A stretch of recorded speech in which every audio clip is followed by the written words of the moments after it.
Like and subscribe. Jeez, help us out. Help me help you. Help me help you help him. Yeah?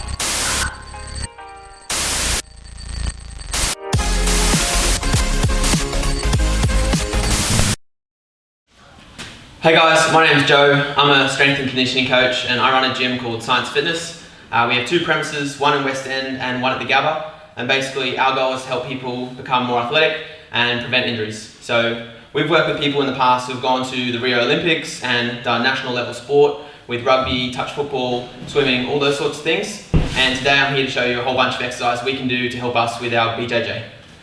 Today we're going to go through our kettlebell circuit. So the reason we use kettlebells is because they're versatile. You can use them in many different ways. So kind of upright position, you can use bottoms up position, you can take them in your car. They're really easy to use and you can hit most of your compound exercise with them. So think squat, lunge, deadlift, press, all the big rocks of strength and conditioning. So we've got a whole bunch of series today. We're going to go through them all and we're going to make it very circuit driven, very heart rate driven in order for you to get your conditioning stuff done at home. Okay, so first exercise, kettlebell swing. The focus of the kettlebell swing is to get your posterior chain, which is your low back, your hamstrings, your calves, your glutes working hard. And that's to think of when you're doing sort of wrestling drills, focus on getting your hips through the motion. Think of if you're picking someone up or taking them to the ground or something like that. So really simple way of thinking about a kettlebell swing is if you're here and you're swinging the bell through, you want to aim to make the motion with your glute to extend your hip like so, rather than thinking of it like a squat. So that's probably the big one to consider. So we're going to be here, we're going to load ourselves into a hinge posture with a straight back versus being in a squat posture.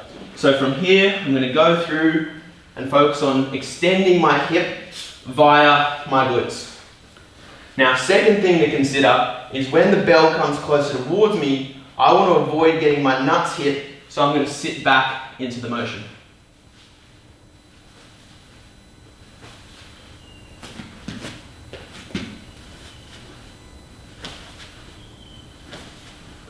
Now, in order to go faster, all I'm doing is pulling the bell closer towards me.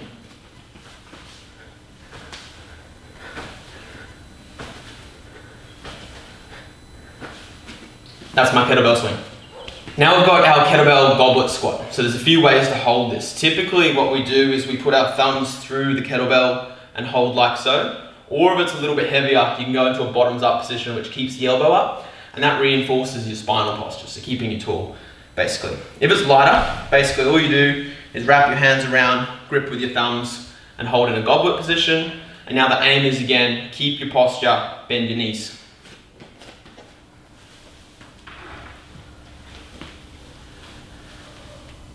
Big focus here is keeping that knee in line with the second toe, in line with the hip. So as we're going down, basically we just don't want our knee to come on the inside of our foot or inside of our hip. Everything tracks the same.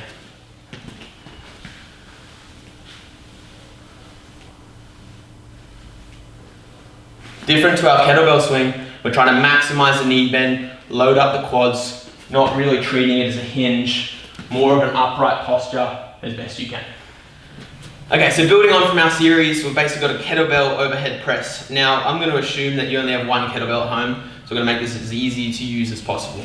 We're going to go into a half kneeling position like so, which is basically your lunge setup. What I want you guys to do is get your fingers through thumb and then wrap, and you set yourself up in your bottom position.